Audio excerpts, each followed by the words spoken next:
ne ñoom samedi dañoo am échec fee ca assemblée est-ce que échec la déjà dans la mesure où ñi nga xam ne tey ñoo nekk ci opposition bi à savoir les députés de la mouvance de l'ancien régime Benno Bokk Yaakaar ñoom ñoo bloqué li nga xam ne moom mooy dog bi. waaw mais ñoom. tu sais toute personne da nga am dignité ci liggéey bi ngay liggéey. je crois que si Ousmane Sonko bu saaga presse bi yéen ñëpp di ngeen braqué wu contre moom. bien sûr.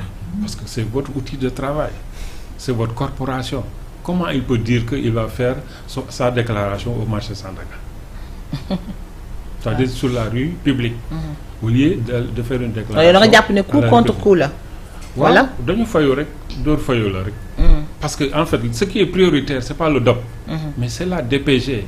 Qui dit en 5 ans qu'est-ce que Diomaye va proposer pour le développement du Sénégal. Sur l'agriculture, sur l'élevage, sur la pêche, sur l'éducation, sur l'université, sur la politique de genre. D'accord. Loolu la ñuy xaar. Loolu moo prioritaire avec la chose comptable xam nga luy DOP. Oui. mooy année bi lii la ñu am ci recette peut-être 7000 milliards yi président Macky Sall defoon. budget 2024 moom la ñuy defaat. lii la ñu koy dépensé loolu mooy DOP. y a une priorité.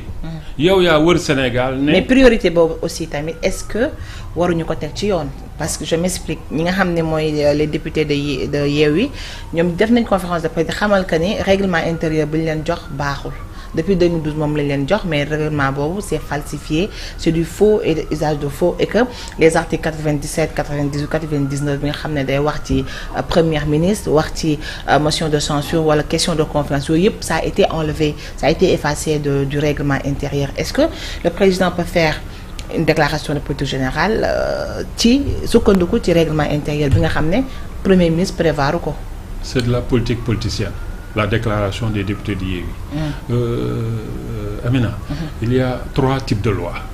La loi constitutionnelle, la loi organique et la loi ordinaire. Effectivement. La loi constitutionnelle est au-dessus de ces lois-là. Article 55 de notre constitution moo wax ne le premier ministre s'il est nommé il doit faire face aux députés.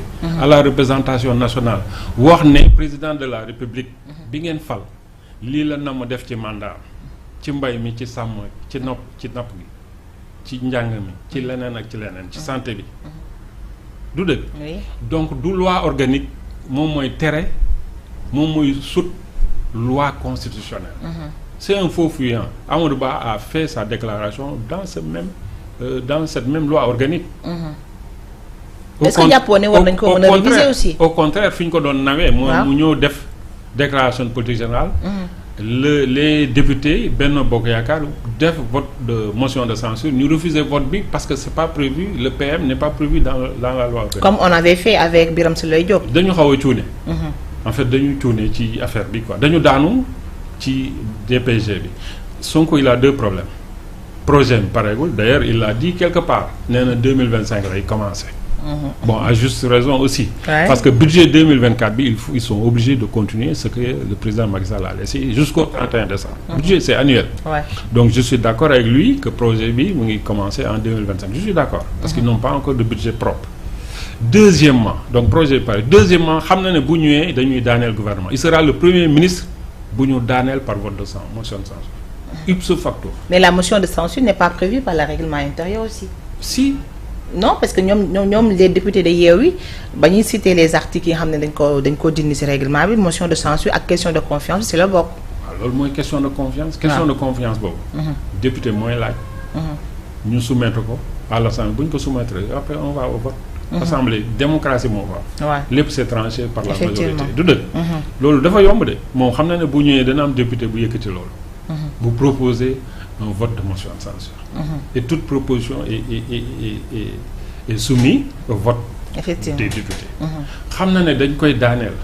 il a son ego nag. mais donc yow jàpp nga ni affaire bi daal lu muy wundu c'est-à-dire am na lu ñuy xaar genre dissoudre li nga xam ne assemblée pour mën a ñëw wala lan nga xalaat ne moo nekk derrière ce refus de venir faire face à l'assemblée. Sonko va dissoudre Diomaye va dissoudre cette assemblée là loolu parce que si tu remportes la présidentielle quand même. On a vu le cas de la France. Oui. Il a perdu les européennes. Effectivement. Il a dissous l'assemblée. Et il savait qu'il y a des risques. D'ailleurs, ça s'est confirmé ce risque-là.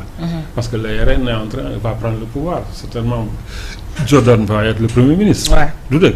Donc loolu mais loolu mooy yoonu politique. La logique pour logique le président Diomaye doit dissoudre cette assemblée là mais kañ c'est-à-dire septembre la ko prévoir.